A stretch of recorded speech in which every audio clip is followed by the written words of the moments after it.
Kylässä on meneillään kolmiodraama. Minun kaverini renki Aukusti haluaisi kosia liinapiikaa, mutta hänellä ei ole rahaa kihlajaislahjoihin. Rikkaalla talonpojalla taas rahaa riittää, ja hänkin haluaa kosia liinaa. Talonpoika on matkalla Vaasaan ostamaan lahjoja ja vielä kahvia kihlajaisiin. Augustilla on nyt kiire.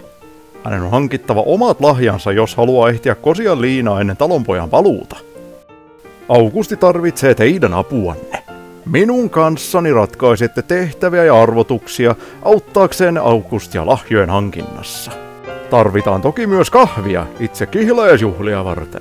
Augustin onneksi kahvia salakuljetetaan suuria määriä Ruotsista tänne Pohjanmaalle. Ja huhujen mukaan salakuljettajilla on kätköjä täällä kylässä.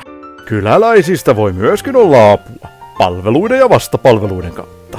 Kuka ehtii ensin kosimaan? Augusti vaiko talonpoika? Se riippuu teistä. Tervetuloa kaffille Stundarsin kylään.